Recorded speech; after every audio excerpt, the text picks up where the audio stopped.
In this APW live video, we'll be talking to Blake Evason, an APW grad who scored 89 on their Sheridan portfolio.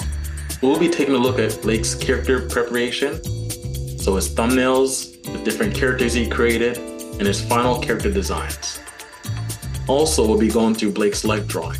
As always, enjoy the video, and if you like what you see, subscribe for more.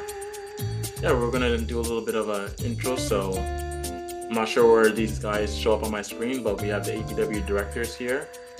Gerard Sternik is going to be taking over the life drawing. He's going to be talking with Blake. Vince over here as well. Vince is going to be looking through Blake's character design, and I'm going to be chiming in every now and then. And we have Blake Evason. Blake is an APW grad. He got into Sheridan with an 89%. And Blake will be discussing some of his portfolio process with us. So let's I'm excited to share some stuff. So let's have character design.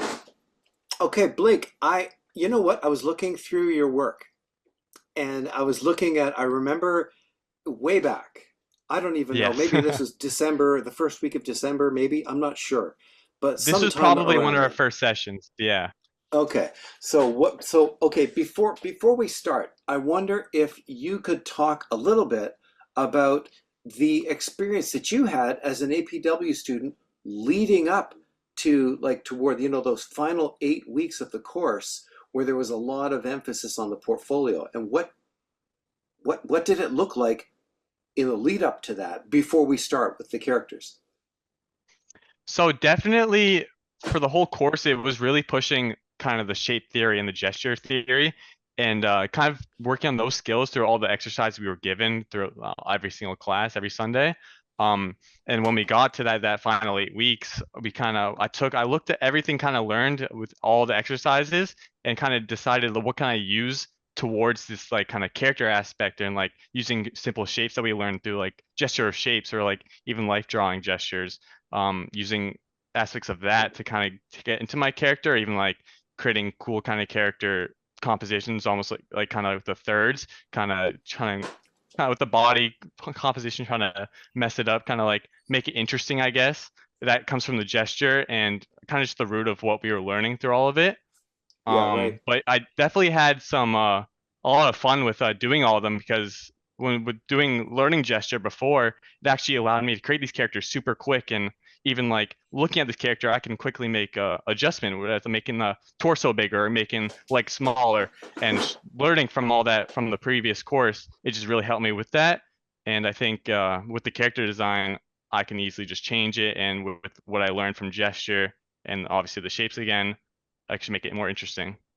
And I want you to describe as well why you decided to go with the character that you've chosen for your final portfolio. Okay, so definitely, throughout the whole kind of portfolio process, and again, before that 8 weeks kind of stage, really focusing on the portfolio, I actually was writing my own kind of short story and kind of building my own world with a bunch of characters. And what I did was I drew all those characters, and then we showed them, and we kind of arrived at this one.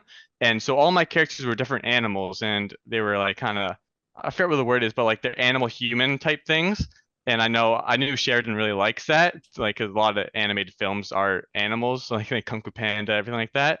So I was really inspired and by my own story. So I guess that's how we kind of arrived at this kind of character. This was one of my main characters, type owl kung fu type of guy, and he and the other character we'll talk about, the turtle, were kind of in their own storyline together.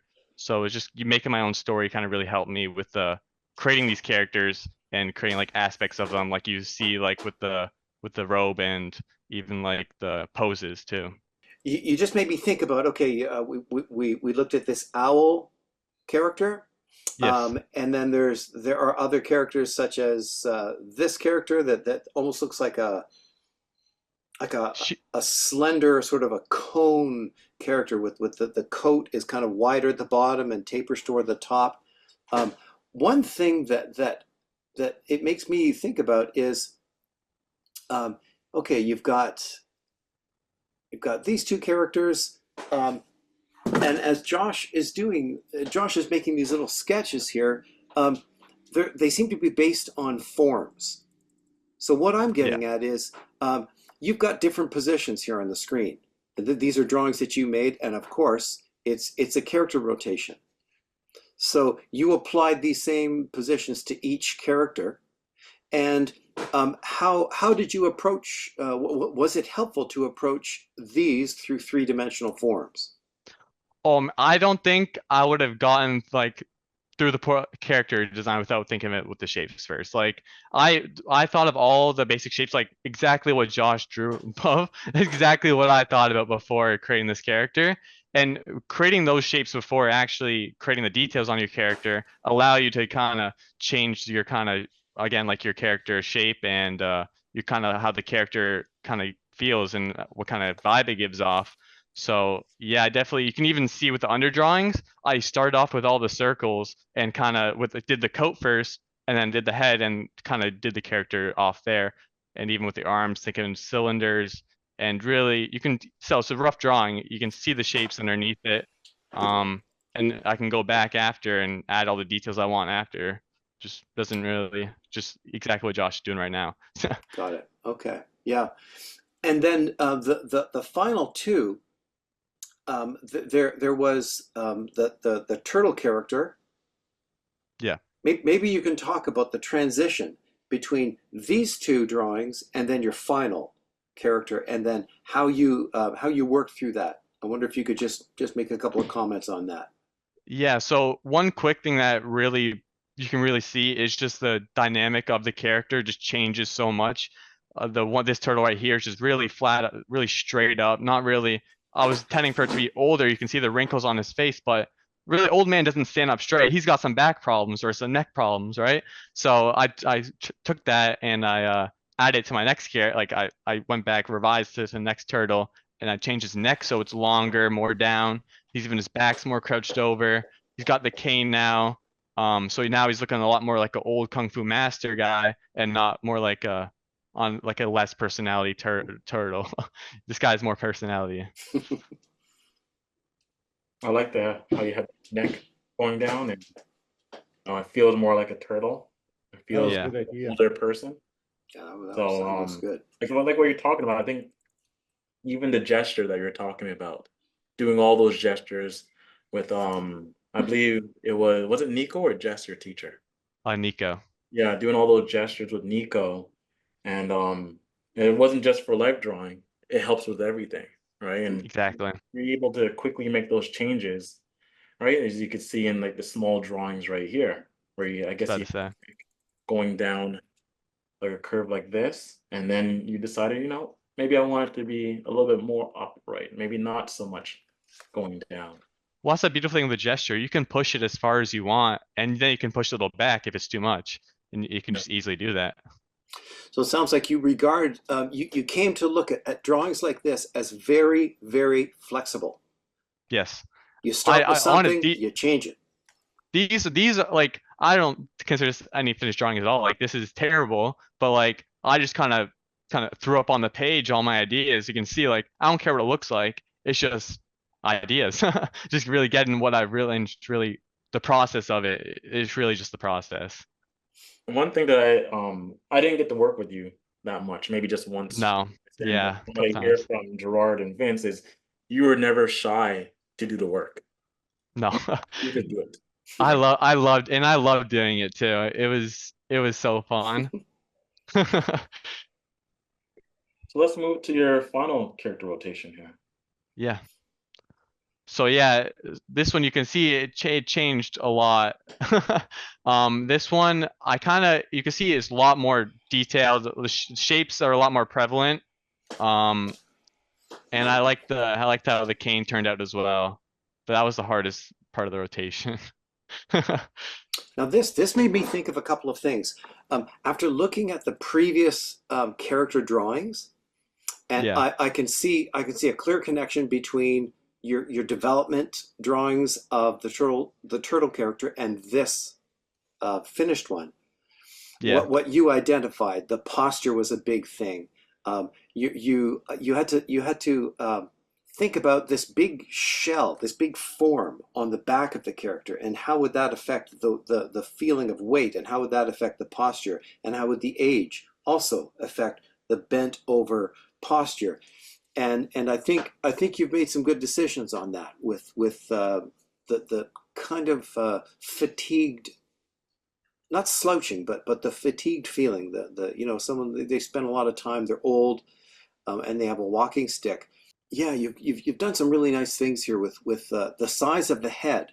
The head is a lot bigger, so you're more inclined, I guess, to look at the face, and perhaps that was one of the things that you were thinking about.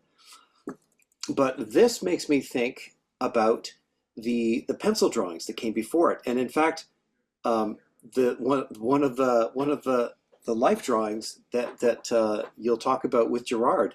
Um, Actually, Josh, can you just put that life drawing up just for 1 second? I don't want to. Yes, There it Mike. is. Okay, so there's a certain quality to your line, as you're thinking about you're drawing a person, so you're drawing Yeah. forms, um, and then there's something different at work when you're using lines on a character. And those lines, like for example, if you look at the stomach area, you've got cross contours there that talk about, that give you an idea about, okay, there's a roundness there, and there are two forms that kind of overlap, and one hangs over top of the other one a little bit, and so it's so clear that you drew these lines. You made these lines. You're sitting and you're drawing and you're thinking, and this is a you can talk at more length about this drawing with Gerard. But if we could go back to the turtle, um, that kind of awareness, I would say, Blake, even just as a project to do, take that kind of line and that kind of awareness, and take another couple of runs at this character.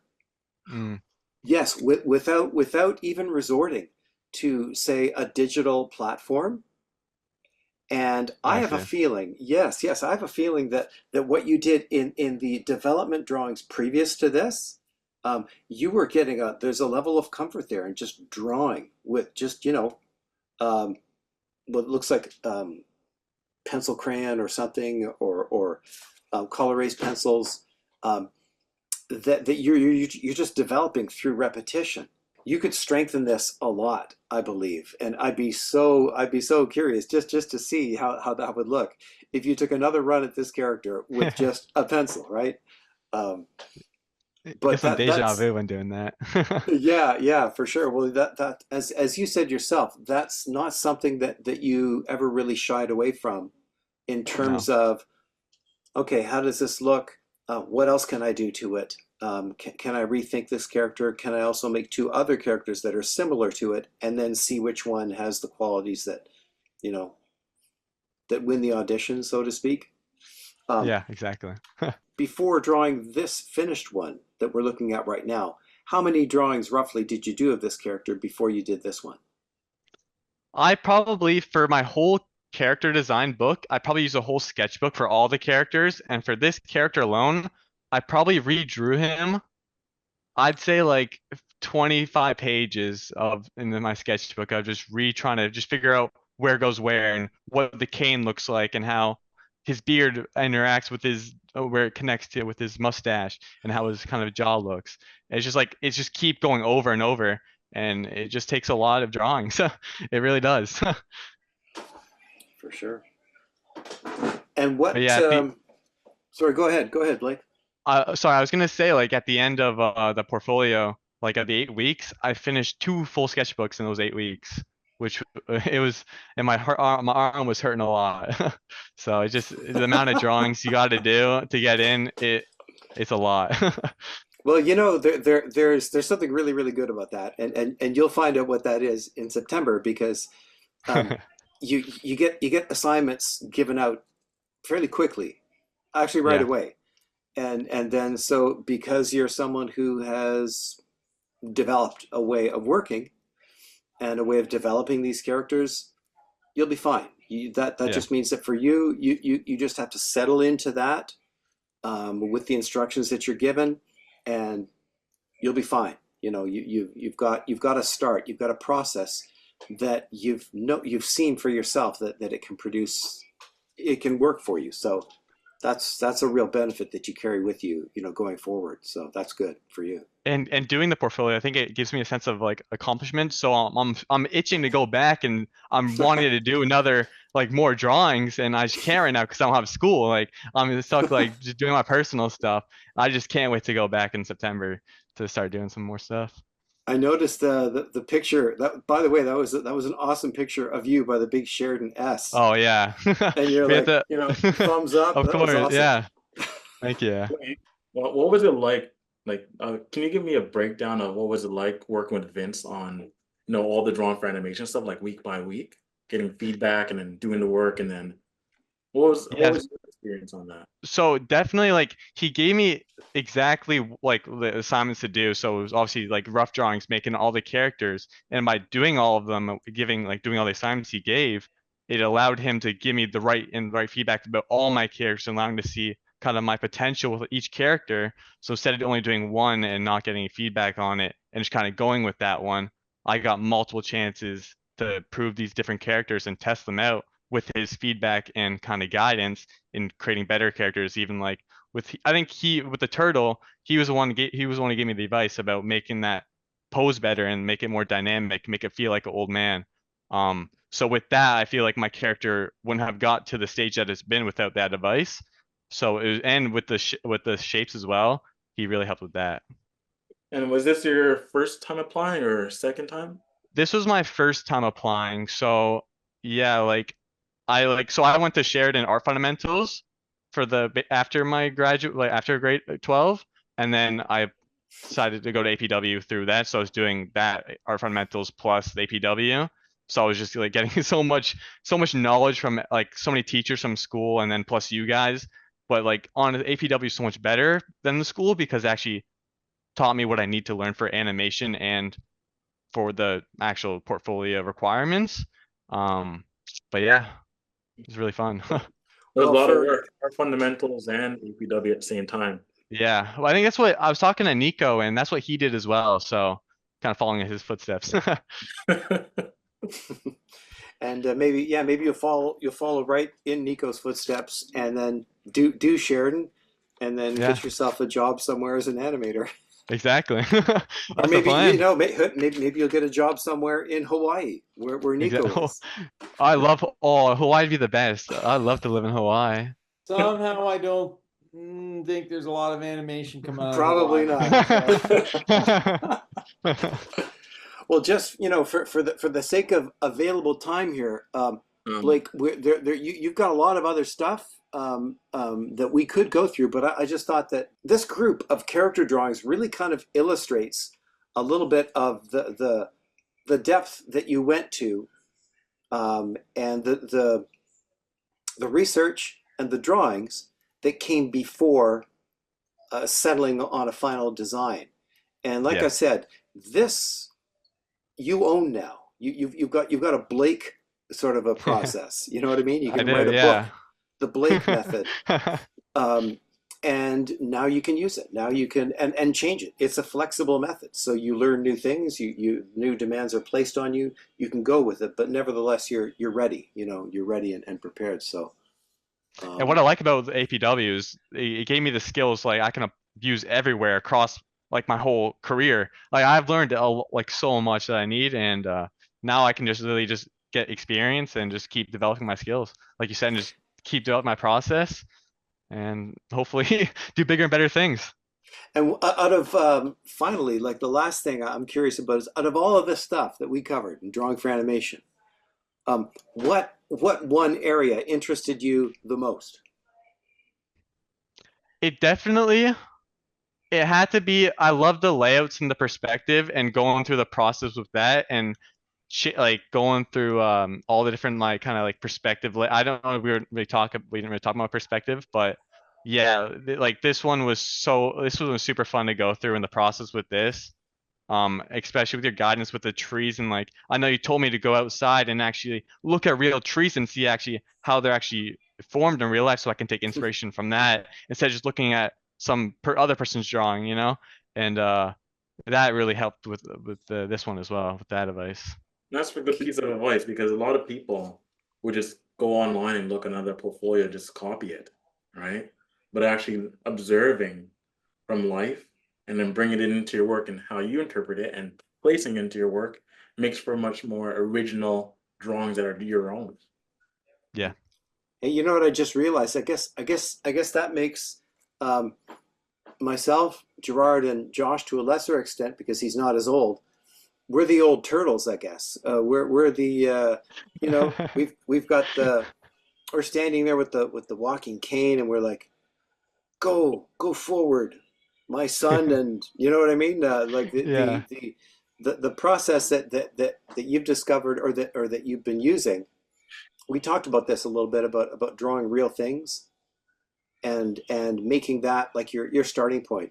I think that's a really good place to start because I Yeah. mean the fact is you're gonna be full of ideas about how to use those things, judging from the volume of characters that you came up with in that short period of time. There's a lot more in there in terms of design and layouts and stories. You were even saying how you got behind you on your wall there. You had that dry erase board where you were writing all sorts of story ideas. Like Yeah. you're not going to have a problem in the idea department. No, I So will not. I do yeah, most of my time thinking. yeah, so there you go. So now it looks like you've got a way to work too. So well done, It's well done. like Thank Good, you. yeah, really good work.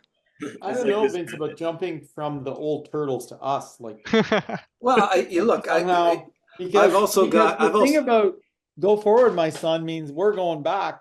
oh no. We're going forward.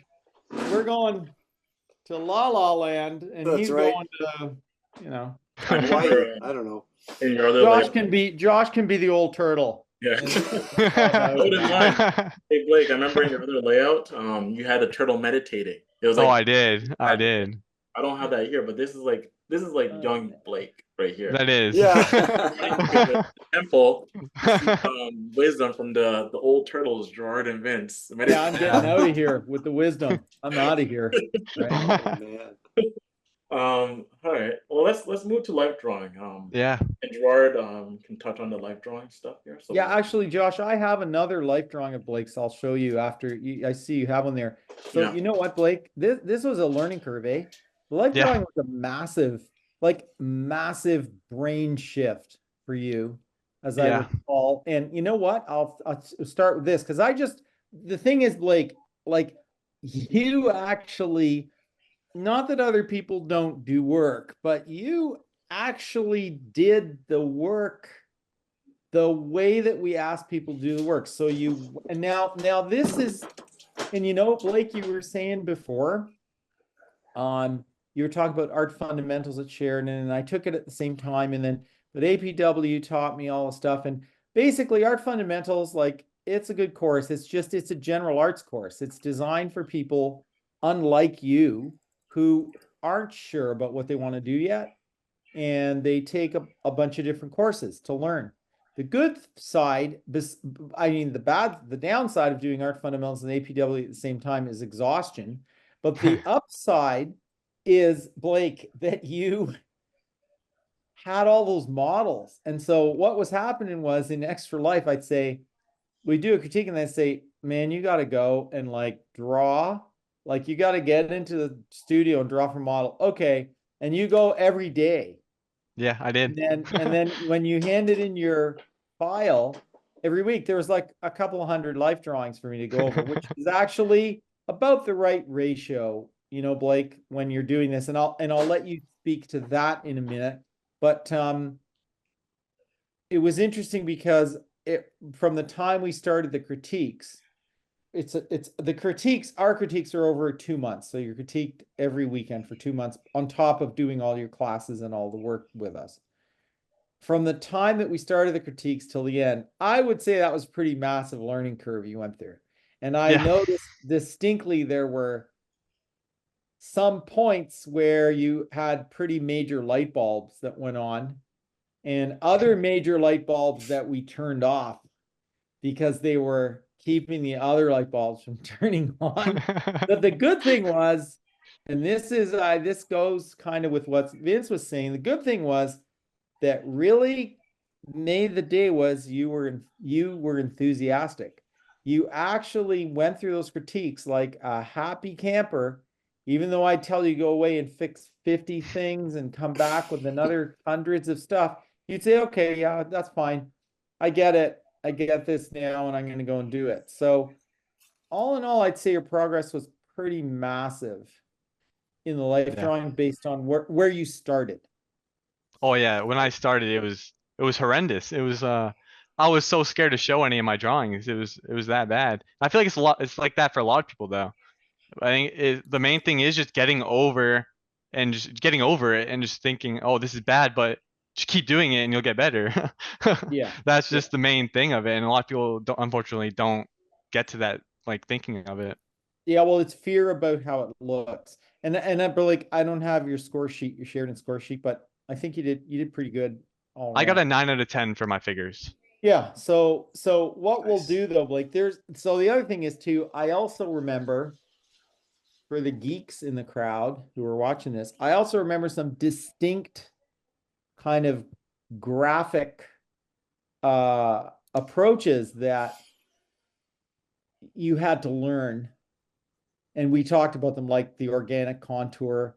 And then I remember even showing you, I remember even at one point you were like, that was the thing too. We talked about the energy. So you had tons of energy in your drawing. And I think we did mention this in the critique, you know, there's a kind of, and I think it's pretty important to, I think it's pretty important to avoid this. There's a kind of, I would call it a stylistic discrimination. It's a form of discrimination, visual discrimination when it comes to drawing, specifically related to animation portfolios. So what happens is it appears by sheer dint maybe of the internet, I don't really know, that people have begun to, like Josh says, instead of going outside and drawing the tree, they go and draw somebody's figure drawings. And they try to copy the style of the figure drawings because they think that's the quote in quotations good drawing. We'll get into an animation school. Well, of course, drawing's a neutral subject. And I think at one point I showed you Alberto Giacometti drawings because you were doing all these fantastic drawings, which were very angular. And you loved the straight lines and using construction lines to block stuff up and then carrying forward that kind of thing. And I think I showed you some of Giacometti's drawings from when he was a student in Yeah, you did. studying art with Rodin's student, I forget his name, in Paris. But anyway, and that's what he was doing because he was a sculptor, he was constructing figures. And I think at that point what we discussed was, Blake, two things. One thing, don't be a drawing bigot. We discussed that. So in other words, there's no such thing as a language. The neutrality of any kind of structure to a language being bigoted. In other words, if you have an alphabet, there isn't a bigoted part to it. It's an A, a B, or a C. What you do with it is a different story. But the language itself is, we called it neutral language. And so that was the one lesson. Don't be ashamed of your energy. Don't be ashamed of what you're attracted to. The second lesson was, now you're applying to this school and Right. they aren't getting that part real, like in the sense that, I mean, they're not getting it, but they're like, no, this is it over here. And so you're going, huh? So then we talked about, I think, Blake, at one point, taking the contours. I think that was a big right turn for you, taking the contours that were perfectly fine in the kind of construction you were using with the kind of a lot of straight line construction and a lot of angle stuff. And then developing your gesture into that kind of form. And then kind of, Blake, nudging it towards organic contour where I think we talked about overlaps that weren't choppy and like trying to get articulations between forms that were not so much smoother, but flow a little bit easier flow. Yours were, if your articulations were a sentence, they would sound like this. And then we said, but maybe we want them, they will sound like that. And that was the distinction we made in the critique. And you said, oh yeah, Gerard, I'll go away and do that all week. Come Yeah. back. And sure as hell, For sure. bingo, you came back and things started to change. And actually, that's what started happening in this drawing. Now, you are going to get to talk, Blake, but the first thing I'd like to do, because, people don't, I think a lot of people, it's very interesting. The portfolios in some way, it's an interesting kind of business because in one way, they kind of are a very unrealistic grocery list of what drawing is. Because with a lot of schools and probably because of the internet, a lot of students tend to copy each other as opposed to looking at a model, learning the language of drawing, looking at a model and drawing it. They tend to be looking at the drawing boards next to them as much as they're looking at the model in front of them to see if they got the right thing. And I think that that's a problem because it's a very unrealistic view of how an art form works, because drawing is an art form after all. And animation is a sliver of that massive art form. But what I would like to do is I'd like you to critique this drawing for me. The one we're looking at, because there's still some problems with this drawing, Blake. Oh, I just saw one. And what are they? Because you're such a trained marksman, you can probably pick off the targets. Do you see any problems with this? Or I see that one. Like if you could redraw this, like Vince said, you get to work on it some more. If you could take this and go away and redraw it and bring it back to me next week, what would you change? Well, I think the first thing I'm changing is that foot, because I feel like that foot is not the right way. That is not, you know what? That is not the right way. I think that foot is backwards. That is a backwards foot. That's a We'll just say she broke her ankle before. She broke her ankle. Josh, it looks to me like Josh is about to fix the foot. We will.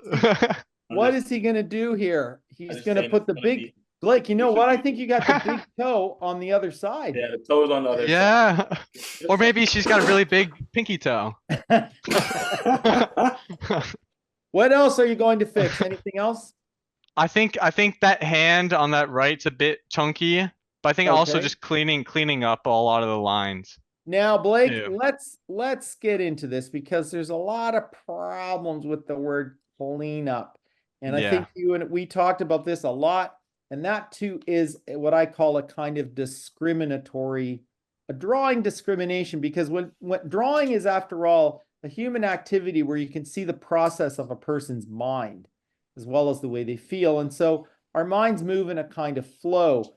If our minds moved in the way that people, I believe, have transferred this onto observational drawing, the cleanup way, then we'd be pretty freaking boring people.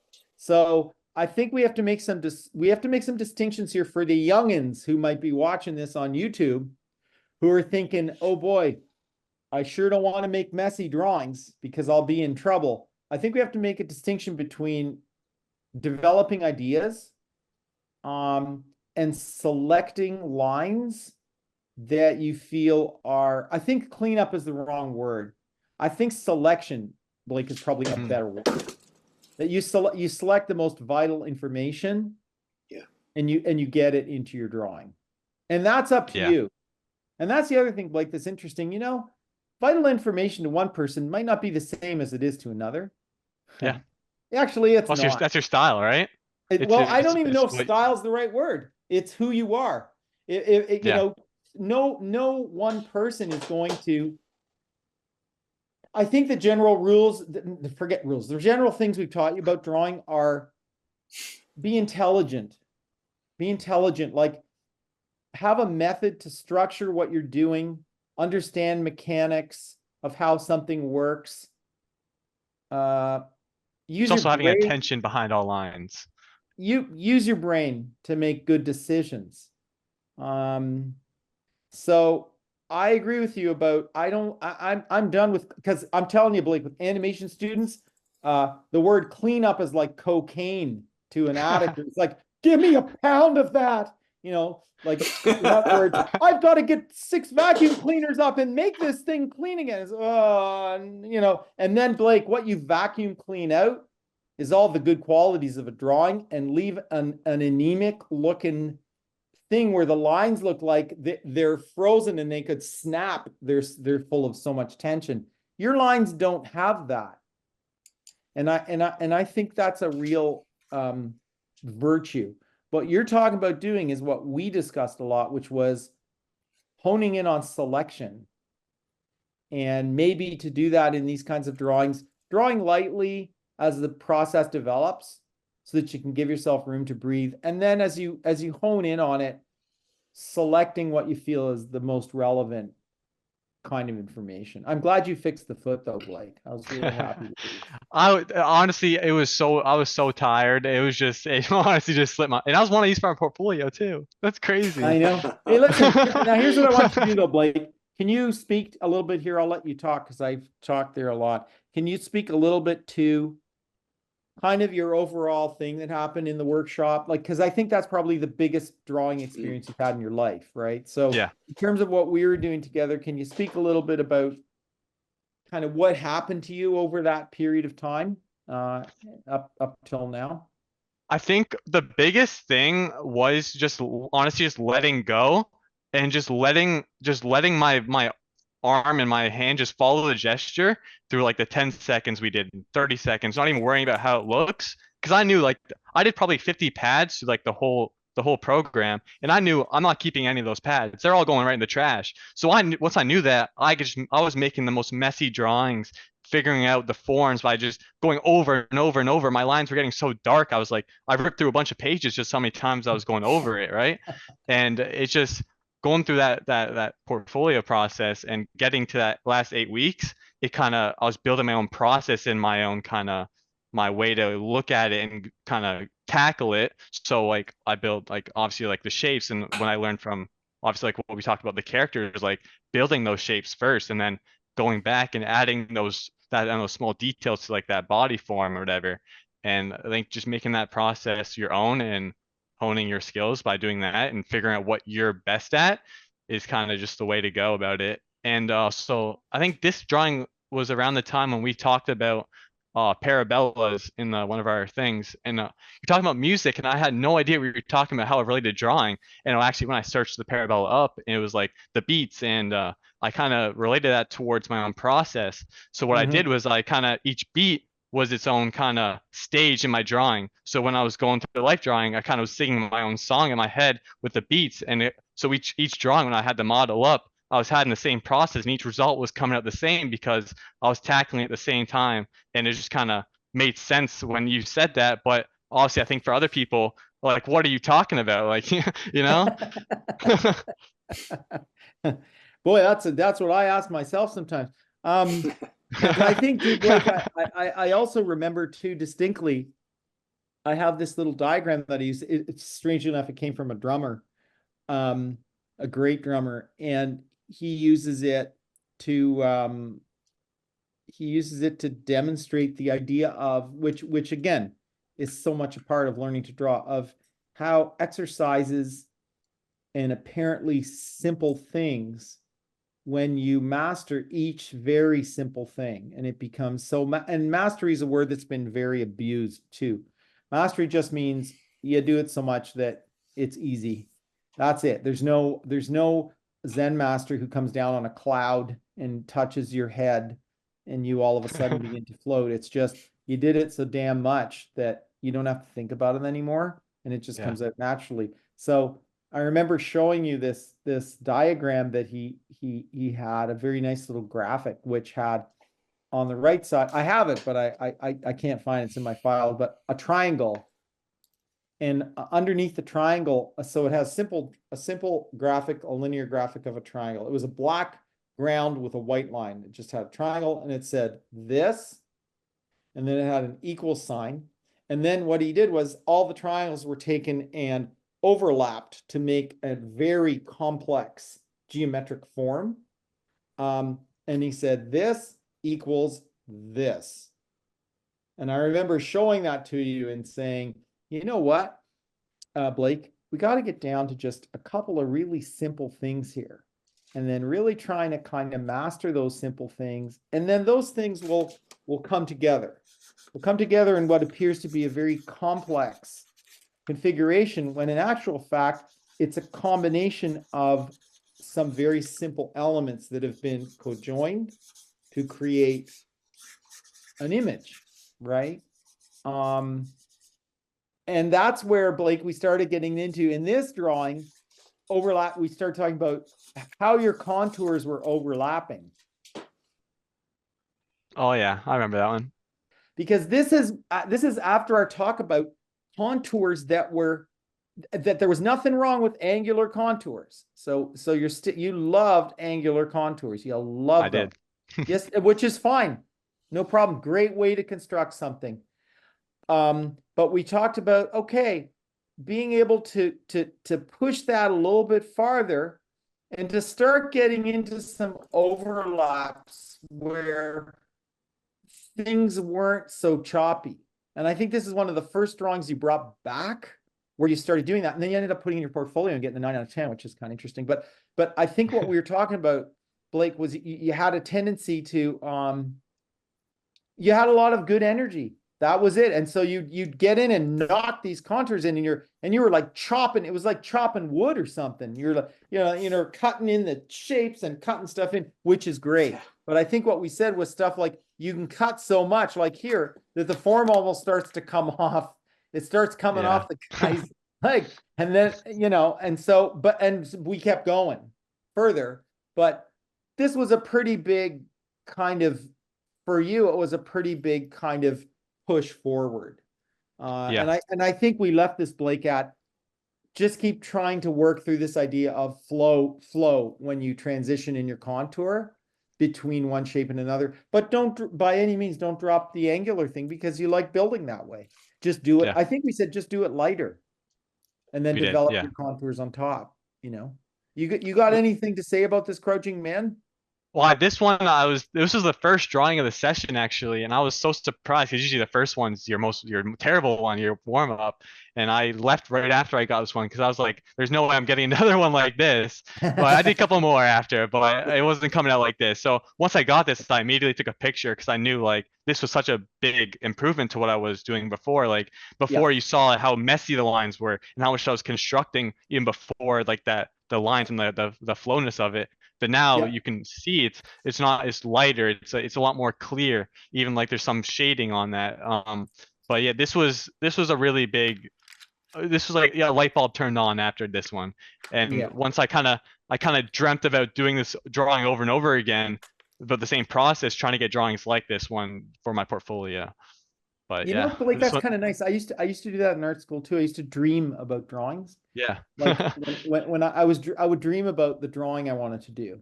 I remember having specific dreams about it all through art school. It was going to be like this, and it was going to look like that. I think that's actually not a bad thing. I think that's your unconscious kicking in to help you put together all the stuff you're learning, because you learned an awful lot of stuff in a short period of time. And actually, I would say, Blake, in the workshop, although it's very rigorous, the life drawing part up to the reviews, I think it goes into hyperdrive.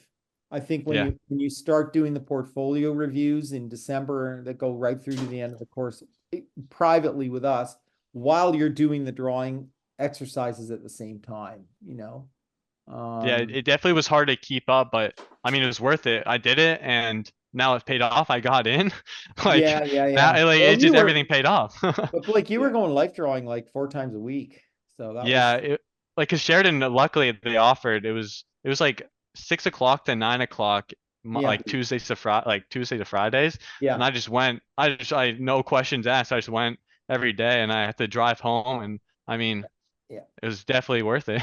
Were you living in Oakville at the time? I can't remember. No, I lived. Do you know where Grimsby is? Oh yeah, I know Grimsby well. So I just a commute there. It's a 45-minute drive. That wasn't too bad, but I mean, did what I have to do. You did. You did indeed. And again, Blake, the other thing too is pretty much most of the stuff we taught you was here. Negative shapes, proportion, alignment, angles, obviously gesture. That's the other thing, is gesture is so misunderstood and underrated by a lot of people. And I'll tell you my conjecture, Blake. I conjecture that gesture is underrated and misunderstood because people are afraid of it.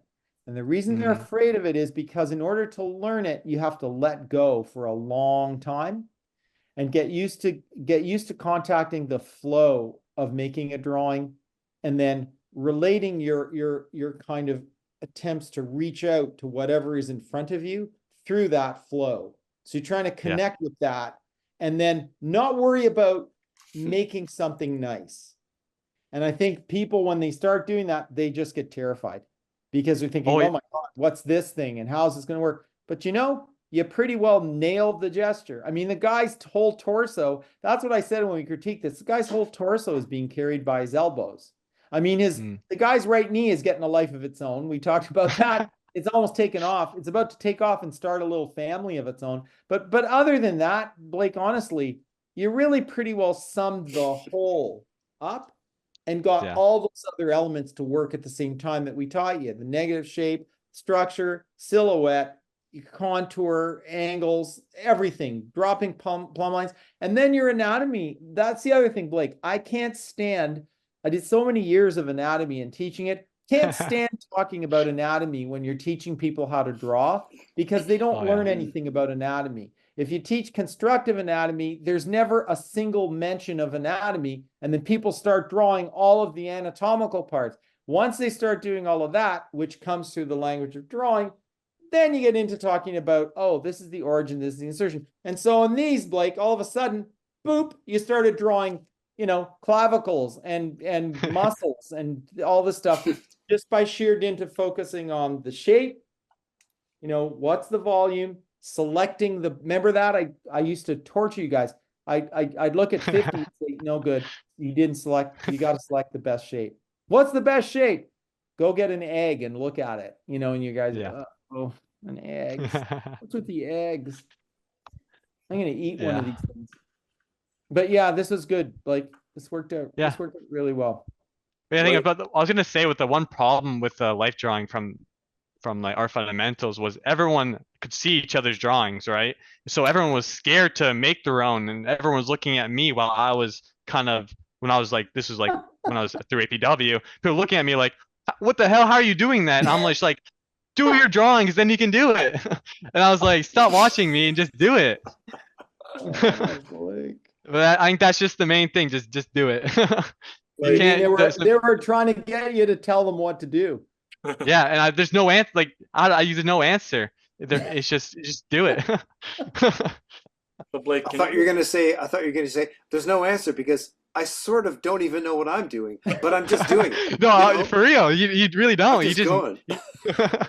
Your hands just moving, just making the marks. Yeah, you know why though, Blake? Because you do it 5 million times until it becomes we don't want the kiddies out there thinking you're going to get a back of a cereal box or Joe's 5 easy tutoring steps to drawing on YouTube and you're going to be able to do this stuff. You're not. It's a lot of repetition, which is the only way that people learn. And sadly, Blake, again, not that I'm into critiquing the internet or anything, but the internet has created a very strange and unrealistic learning environment for people where they believe they'll go to Joe the tutor and he'll give them some tips and tricks and all this stuff, and they're going to learn to draw, and they're not going to learn to draw. They're going to learn to copy Joe the tutor. Learning to draw is a language, and like any language, you have to repeat the actual vocabulary, the steps, the syntax to make phrases, to know and then the other thing is, Blake, the proper appropriate setting for language. Like the appropriate language would be how you select, that you select very vital information that delivers what it is you're trying to deliver. And in this case, it's volumes that are in proportion with structure. And I just, Blake, I love the fact that all my students learn anatomy without ever opening an anatomy book. They come out, one person said in the critique, I think I've drawn anatomically. I said, oh, hell yeah, you just drew, and then I named all the muscles. I did? I said, oh yeah, you did. Now, when you're done, you can go get a book if you like and read the names and then just figure out how they insertions and how they move stuff, and you're home. Just keep doing what you're doing. The shapes change when they move. that's terrific because it means that the drawing language really is teaching you a lot of stuff that you actually need when you're drawing. If you never remembered the name of the deltoid, you kind of want to know where it starts and ends, but if you, because that involves bones. But if you never remembered the name of it, but you know its shape because you've drawn it and you know how its shape changes, and you know that shapes changes because of movements, that's what started to happen to you guys, and your drawing started doing that by this stage. So that pleased me to no end. Pleased me to, you know. You did very well, Blake. Very well. Yeah. You really Thank went you. to extra life too. I gotta hand it to you, man. Like you just Yeah. you just See, I had saw hundreds of drawings. It was Yeah, great. I saw so many naked people. It was Yeah, crazy. great. But yeah. Oh Blake, can you my describe, God. just talk about, because Nico's not here, but can you, you did the online workshop. Can you just Yeah. talk briefly about your experience doing the online workshop and working with Nico? And I forget who your TA was, but describe your experience with Nico and taking the online workshop. Yeah, it was well. So we first session, we were kind of introduced ourselves, and obviously it was fun. We first session was did gesture drawing, everything kind of introduction. Nico's really nice guy, really chill, and his really soothing voice as well. But so throughout the whole program, he kind of just really gave good advice throughout life drawing, especially, and through life drawing for animation. He gave me advice on like kind of like shape. Obviously, that's how my shape knowledge got so good because Nico kind of helped me towards that. But really, the feedback throughout all my drawings, it really helped. And without that, I really wouldn't have progressed as much as I would have without that, obviously. But Nico is really a big help. Well, Blake, I also want to ask you about another distinction that I was making. We were talking to somebody else last week. Yeah. Who was in Michelle's group, and we were talking about the difference between what I call aesthetic critiques and mechanical critiques. So we got into just kind of making a distinction between a person who critiques stuff by saying, "Oh yeah, that's nice. Yeah, that feels good. You know, that feels right to me." And the basic nuts and bolts critiques we did with you, where we dissected your drawings and took them apart, and then gave you a shopping list of specific, that's the thing that I like the most. Shopping list, specific things to do. No, don't do this. Do this and that. Do it 10,000 times and come back showing me that you learned it. Did you notice that there was a difference in terms of the critiquing you got with us and critiques you get in general from other sources? Yeah, it's also about to say, to add on to Nico's advice, about to say with that kind of critique, he gave me, it wasn't just like, oh, just this doesn't look good or this looks good. It was he told me exactly what was wrong with it and kind of what to work on to kind of help that part of my drawing. So instead of him having to keep telling me it's wrong, I can now go back and fix it. But yeah, definitely the advice through the last 8 weeks from you, both Vince and Gerard, it was really like, honestly, it was a shopping list. Like that's why it made me so easy to get all the work done, because literally you told me what to do, I just did it, and I came back, and it was almost like a job. Right. Yeah. The operative word though there, Blake, is you did it. Yeah. And I think that's the other.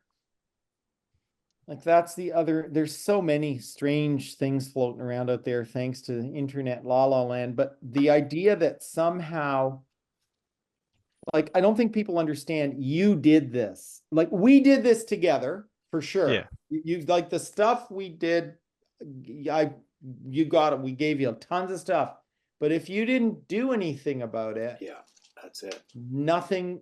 And that's why we kept telling you, go and draw another 100, go and draw another 100.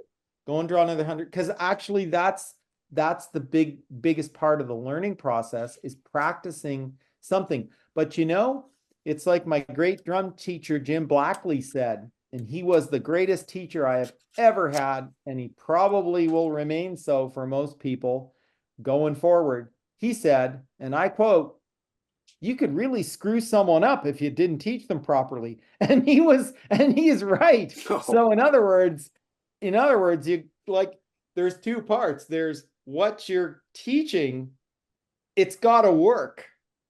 Yeah. And then so that when the person takes it, what I call into the laboratory, because when we give you this stuff, it's like, okay, go to the lab now and lock yourself in the lab for a week and do this and then come back with the results. If one of those two components isn't there, doesn't work. It doesn't work. And that's where, honestly, you know, Blake, and again, I go back to my venerable drum teacher, but I've had some pretty good teachers in my life. A person who can teach, really teach, like it's not a given that because you're an artist, you're a teacher. No, it doesn't work that way. In order to be able to teach, it's the same level of art as making the art. So you've got to have a teacher who is an artist in their teaching, who can really deliver, you know, again, vital information and know the route that you will fall down on a number of times and know where all those falls are. And be able to say, oh, Blake, you've fallen in, you know, hole number 42. Well, when you're in hole number 42, you'll notice this, and psychologically, you're probably thinking that. Well, here's the thing you can do. Take your pencil. Yeah, don't be doing that. Take the gesture and invert it. And now you're dealing with a line of all that stuff. You only get from people who can really draw and who can really teach. And I think, Blake, sadly, the internet, bless its heart, because I love the resources on it, has misled a lot of younger people into thinking you can just go on and get some tutorial or something or a tutoring session and learn all this stuff. Like, yeah. Well, that's what I thought at the start. And it's like, Blake, you got it up here. But then if you don't have it in here, if there's nobody home in here, there's not going to be any drawing, right? Yeah. So I don't even like the word tutor anymore. When Josh deals with our students individually, it's mentoring. Yeah, it really tutoring has taken on a meaning today that, especially in this field, which is everybody and their mother is all of a sudden a brilliant teacher. That's not possible. So it's people sharing the same kind of base information and just kind of regurgitating it. That's not going to get a person to kind of, you know, Blake, you can speak to this. You got to dig yourself out of a hole first when you're doing this stuff. Like, before you start walking and then running. Yeah, well, I was about to say, I do not want to go see a tutor, but with my mentor, like, I was excited to come show you guys my drawings that I did, like what you guys told me to do, and get your feedback. Like every Sunday, I was excited to come see you guys. But yeah. No, it's I think it's a valuable point, and also, Blake, it's the way people have been really teaching drawing for a long time. So, no, I'm just glad, like I said, I don't know if I said this to Gianna when we were doing her last week or said it to her privately. When we started doing the online thing, I didn't think it would work. Vince and I had no faith in online anything because we've been teaching people for real for a long time. Actually, Josh had too. None of us had real faith in it, but COVID forced us to do it. And I got to be honest with you, Blake, it worked out really well. Our online course, except for the fact that you're on a screen, which changes the social element, and having the model in front of you, our online course is the exact same thing as doing it in person. It is, yeah. You know, so I was very pleasantly surprised because we had a whole whack of people last year like you who got into, you know, all these schools with very, very high grades that were all online students. Yeah. You know, and a lot of them were in places, some of them were in remote places too. You know, like Gianna said she was in the middle of nowhere, which, you know, again, when you're that age and it's rural, everything looks like the middle of nowhere. But, you know, if it's not Toronto or something, but I totally get her point though. Her point was I never would have had access to this kind of, it's not just information. It's a whole, it's a course. It's a game changer. Yeah, I think so. I would agree with you. I was skeptical in the beginning, Blake, I must admit, you know, but yeah, I'd say the only problem with it, it was the models on the screen, but even then you're still drawing the models and you're still getting advice from Nico and from you guys. It's honest. But I think our caveat, Blake, our caveat was to everybody, and I don't know if people all forgot this quickly, but I don't know if you remember, but our caveat was to people, you got to go to Extra Life for real in Yeah. order to do this. In other words, you can learn all the lessons and critique online, no problem. You got to practice with a model. Even if it's just someone in your house, you got to practice with the real person, right? Yeah.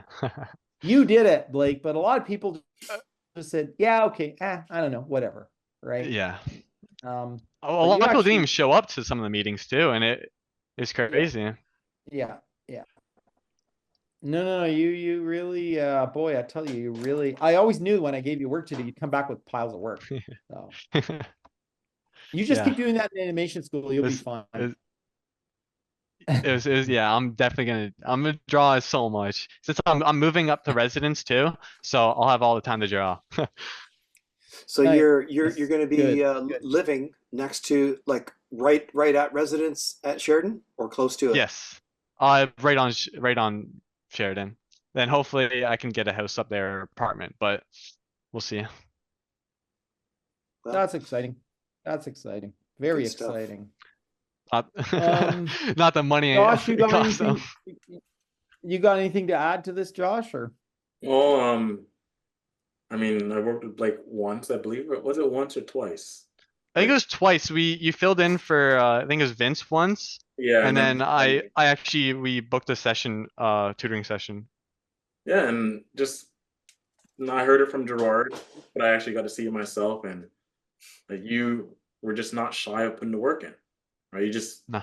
I gave you the work, and then you went off and just did it, right? And then you'd come back with it, and you can see how that just goes into learning any craft, right? Nothing's gonna happen if you don't do anything, right?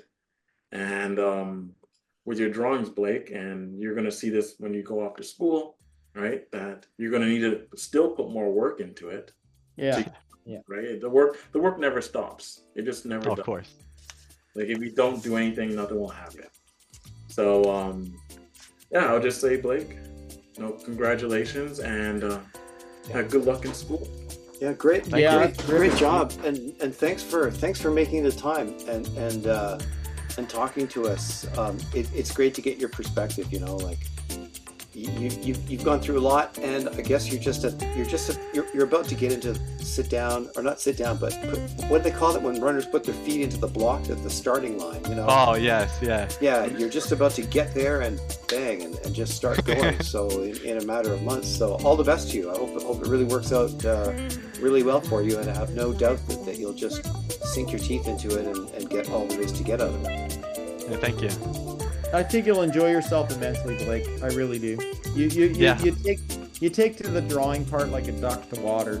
So that's the real key element, because you're gonna meet Mark Thurman and George and all those guys. All those guys, yeah, they're great. They'll love you Yeah. because you're just gonna do everything. That's What do you want me to do? I'll do it. No, exactly. Let's Yeah. I'll do it a million times till I get it. So Yeah, that's exactly. the kind of student teachers want, right? So Yeah. anyway, listen, congratulations. That's terrific, man. Thank you. Thank you. Yeah, you have to check in with us and keep us posted. Oh, as you- definitely, I will. Yeah. Yeah. Beautiful. And don't forget to keep writing on that board behind you. That's right. Any I ideas, will. anything? Yep, that's All right. the- Yeah. I'm taking this right to me with my room to Sheridan, so this There is you go. all my ideas for all my assignments will be on that. Oh, good. You're gonna Blake, I'm take. pretty sure you might need to upgrade, get a little bit. Yeah, that is a bigger one. Two of them, yeah. Like a life-size mirror kind of. Yeah. board. Oh yeah. Top to bottom, Blake. Yeah. Anyway, listen. Thank you. Okay. Thanks a lot, Blake. Yeah, no problem. Thanks for your time. We appreciate it.